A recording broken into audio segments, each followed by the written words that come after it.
नमस्कार। बड़े सपनों की बड़ी उड़ान और रक्षाबंधन की ढेर सारी शुभकामनाओं के साथ साथ कुछ आज हम संदेश देना चाह रहे हैं आप लोगों के बीच। आज हम लोग ये समझने का प्रयास करेंगे कि ये रक्षाबंधन से जुड़ी हुई किस तरीके की कहानियां हैं और किस तरीके से आज का माहौल परिप्रेक्ष्य ये सभी बन रहा है। तो सबसे पहले उन बातों को छोड़ते हुए आज हम लोग यह देखने का प्रयास करते हैं सबसे पहले कि रक्षाबंधन का अर्थ है ना। अब यहाँ देखिए रक्षाबंधन में दो चीजों का वर्णन है। एक क्या है रक्षा और दूसरा क्या है बंधन। ये दो शब्द को समझिए। आज रक्षाबंधन जो पर्व है उसका मायने क्या हो गया है और उन समय जो रक्षाबंधन जो मनाया जाता था उन समय का जो पर्व था उनका मायने क्या था। मैं ये कदापि नहीं करना चाह रहा हूँ और किन्हीं की भावनाओं को मेरा ये कतई ठेस पहुंचाना नहीं है। आज कुछ हम इसी बातों पे चर्चा कर रहे हैं। रक्षाबंधन जो है पहले इन अर्थों को समझिए। ये दो अर्थों से मिलकर के बना है रक्षा और बंधन। और यह जो है श्रावण मास के पूर्णिमा के दिन मनाया जाता है। श्रावण मास के पूर्णिमा के दिन मनाया जाता है। कब मनाया जाता है तो श्रावण मास के पूर्णिमा के दिन मनाया जाता है। यहाँ तक कोई दिक्कत नहीं है। और दूसरी बात यहाँ ये कहता है रक्षाबंधन में कि बहनें अपने जो है भाई के कलाई पे एक धागा बांधती है जिससे उसकी लंबी आयु हो। तो अब सवाल नंबर 1 कि लंबी आयु क्यों हो। सवाल नंबर 1 कि लंबी आयु क्यों हो। ठीक है। एक अरे जो भी घर में फैमिली है ना, वो हर फैमिली में यह मंशा रहती है कि मेरी फैमिली में ज्यादा से ज्यादा दिन तक लोग जिए। तो क्या ये कलाई पे बांध देने से लंबी आयु हो जाती है। चलिए इन बातों पे हम चर्चा करेंगे। फिर भी हम लोग यह अभी प्रयास कर रहे हैं ये समझने का कि इसका अर्थ क्या निकला कि मेरे भाई की जो है लंबी आयु हो ताकि वो मेरी जीवन भर रक्षा कर सके। बात समझ में आए। यहाँ गौर करने की बात यह है कि यह वर्ड निकला। अब कुछ इतिहास के पन्नों पे हम लोग उलट करके देखते हैं रक्षाबंधन से जुड़ी हुई कुछ कहानियां या किंवदंती। महाभारत में आप लोगों ने महाभारत में सुना होगा श्री कृष्ण। ऐसा तो कोई नहीं होगा जो नहीं सुने होंगे श्री कृष्ण। महाभारत में एक श्री कृष्ण पक्ष बहुत ही ज्यादा महत्वपूर्ण है। इनसे जुड़ी हुई दो कहानियां हैं कि एक श्री कृष्ण जब इंद्रप्रस्थ एक राज्य था और वहां के राजा कौन थे शिशुपाल। तो शिशुपाल की जब उन्होंने इंद्रप्रस्थ में जाकर के महाभारत काल की ये घटना है। श्री कृष्ण सुदर्शन चक्र चलाते हैं शिशुपाल की हत्या करने के लिए। किसकी हत्या करने के लिए। शिशुपाल की हत्या करने के क्रम में वो सुदर्शन चक्र जो निकालते हैं तो उसी क्रम में श्री कृष्ण भगवान की उंगली कट जाती है। और उंगली कट जाने के बाद क्या होता है कि सामने द्रौपदी यह इन चीजों को देखती है और द्रौपदी तुरंत अपना क्या करती है सालू का अपने साड़ी का जो है पल्लू फाड़ करके श्री कृष्ण को जो है उंगली में बांध देती है। तो उंगली में बांध देती है तो और उस दिन इत्तेफाक से क्या था पूर्णिमा था। उस दिन इत्तेफाक से क्या था पूर्णिमा था। तो श्री कृष्ण मन में ही सोचते हैं कि एक समय ऐसा आएगा जो हम इस पल्लू की कीमत अदा कर देंगे।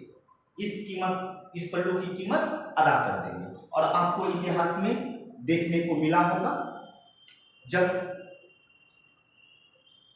द्रौपदी को हार जाते हैं युधिष्ठिर, तो हार जाते हैं तो उस क्रम में किस तरीके से श्री कृष्ण भगवान अपना जो है द्रौपदी का लाल बचाए थे। तो एक तरीके से कहीं ना कहीं उन्होंने रक्षा किया, अपने रक्षा का निभाया, रक्षा का वचन दिया। चलिए ओके।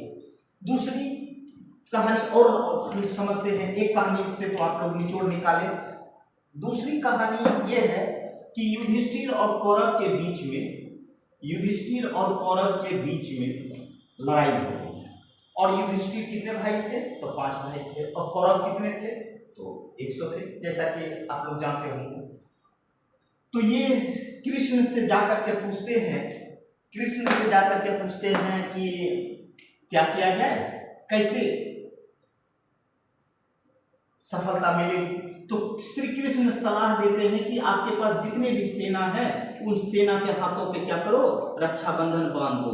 क्या करो, तो रक्षाबंधन बांध दो। उससे क्या हो जाएगा, तो आपके सैनिकों का रक्षा हो जाएगा। चलिए, और कहीं ना कहीं सफलता भी मिली। जैसे ही रक्षाबंधन मांगा तो आप इतिहास के पन्नों पे जान रहे हैं कि युधिष्ठिर और कौरव में जब युद्ध होती है तो जीत किसकी होती है। दूसरी सफलता आपको दिख गई। अब तीसरी कहानी आपको हम लोग लेकर के चलते हैं। तीसरी कहानी लेकर के चलते हैं। तीसरी कहानी कर्णावती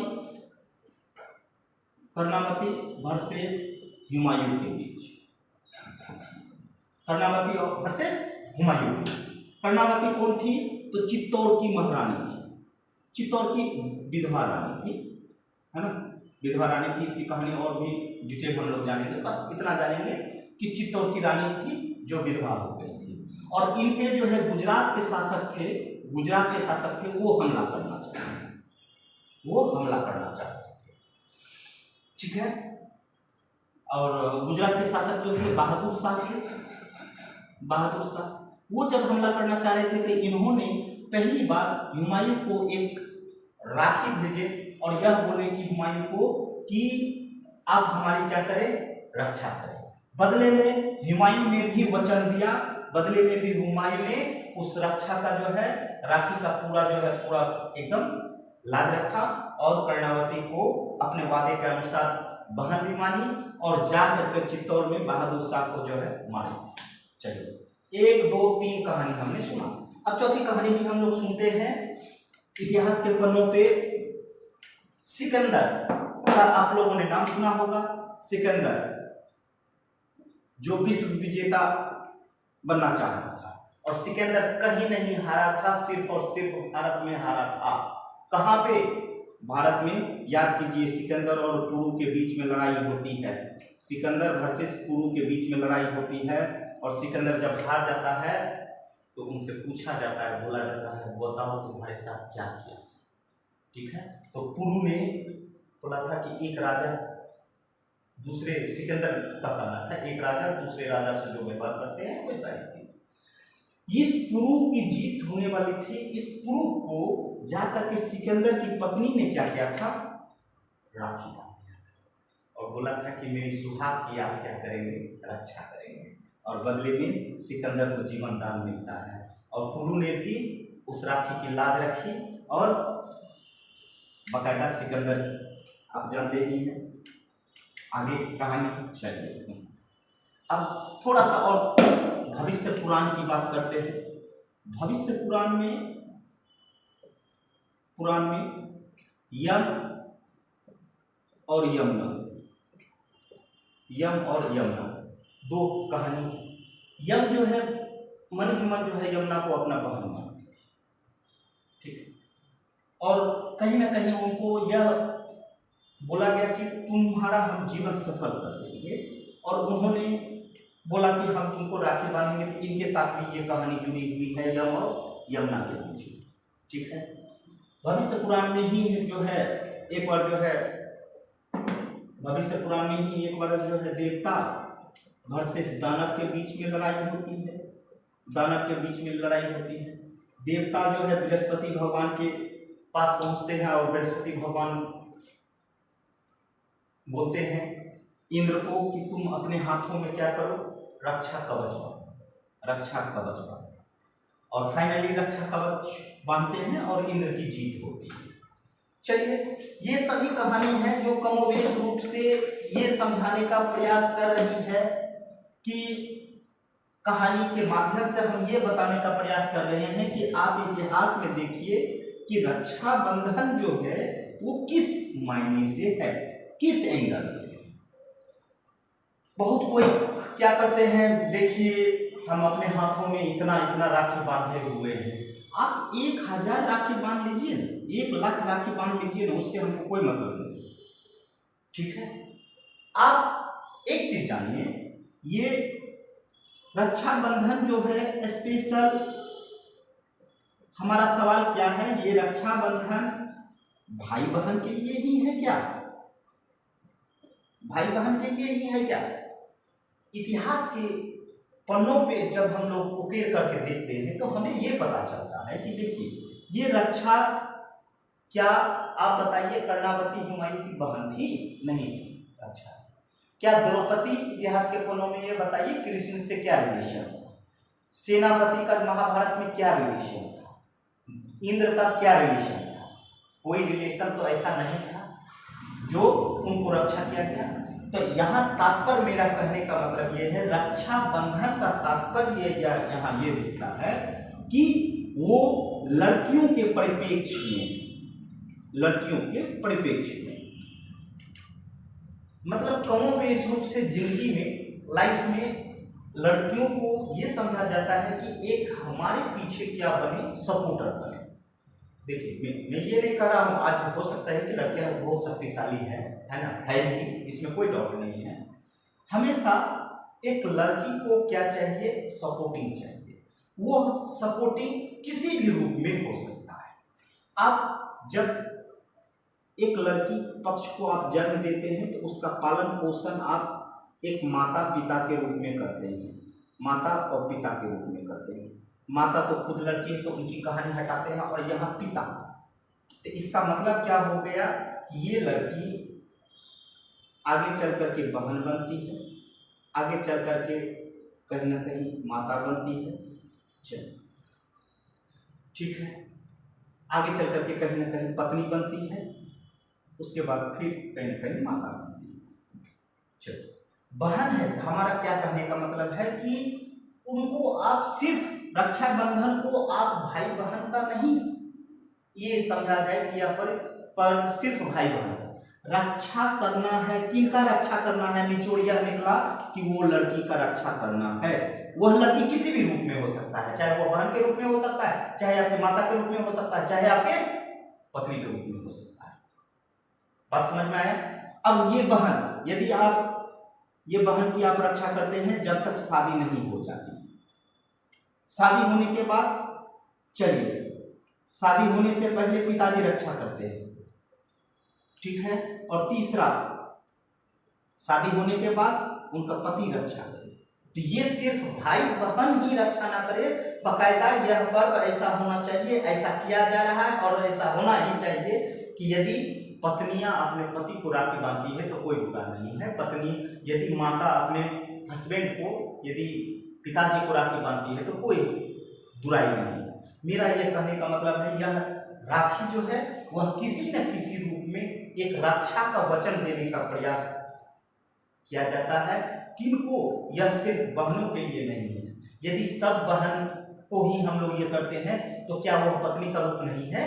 क्या वह माता का रूप नहीं है? तो यदि बहन के साथ अत्याचार कभी होता है तो क्या माता के रूप में वो नहीं हो सकता है? हो सकता है। तो कहीं ना कहीं यह जिस भी माध्यम से हम लड़कियों की रक्षा करते हैं वही हमारे रक्षा बंधन है। हमारा उद्देश्य ये होना चाहिए। आप यदि 1 लाख हाथ में राखी बांध देते हैं तो क्या 1 लाख का रक्षा करना है? नहीं, ये सौखिया निकल कर आ गया। मेरा ये कहने का मतलब ये है, रक्षाबंधन से तात्पर्य यह हुआ कि स्त्रियों का सम्मान करना। वह स्त्री चाहे बहन के रूप में हो, चाहे वह पत्नी के रूप में हो, चाहे वह माता के रूप में है। इसीलिए तो कहते हैं, मीराबाई भी, विवेकानंद भी कहते हैं ना, एक विवेकानंद का स्टेटमेंट है, जब आप कोई चीज की शुरुआत करते हैं तो पहले क्या होता है? उपहास होता है। जब उस पर टिक गए तो क्या होता है? प्रहार होता है। जब उस पर भी टिक गए तो आपका बात कहा हुआ संवाद हो जाता है। मीराबाई का कथन याद कीजिए, मीराबाई का कथन याद कीजिए, मेरे तो गिरधर गोपाल मैं न जानूं कोई और, मतलब मेरे तो पति भी वही है, मेरे तो भाई भी वही है, मेरे तो हर चीज वही है। मतलब यदि भाई है तो पति क्यों हो रहा है, पति है तो भाई क्यों हो रहा है? सोचने वाली बात है। इसलिए रक्षाबंधन से जुड़ी हुई ये हमारी धारणा है कि रक्षा हमें करना है। किनका रक्षा करना है? तो एक संपूर्ण लड़की जात का, जो अपने आप को यह समझती है शुरुआत से कि एक हमारा क्या होना चाहिए? सपोर्टर है ना, एक हमारा बैकग्राउंड होना चाहिए। यदि लड़कियां हैं तो उनको कभी एहसास होता है कि मेरा कोई भाई नहीं है ना, मेरा कोई भाई नहीं है, ऐसा एहसास नहीं होता है। ये होता है कि जब तक हम अपने जीवन यापन में चल रहे हैं 21 के दहलीज पे जब तक हम जाते हैं तो हमारे पीछे, है ना, शुरुआत से ही इतिहास के पन्नों पे जब हम लोग देखेंगे लड़कियों की कहानी तो उसमें हम देखेंगे कि कैसे इसे भोग विलास की वस्तुएं समझी जाए। आज उस भोग विलास की चीजों को यदि आपको हटाना है, मुक्त करना है, तो आप सभी को भाई बहन समझिए, सभी को, है ना। क्यों बोला जाता है all Indians are my brother and sister? पहला लाइन ये क्यों है, all Indians are my brother and sister, जितने भी हैं वो सभी क्या है, भाई बहन हैं। तो जब सभी भाई बहन हैं तो हमारा सिर्फ अपने घर में ही रक्षा करना यह कदापि उद्देश्य नहीं होना चाहिए, देश हित के लिए भी हमें सोचना चाहिए।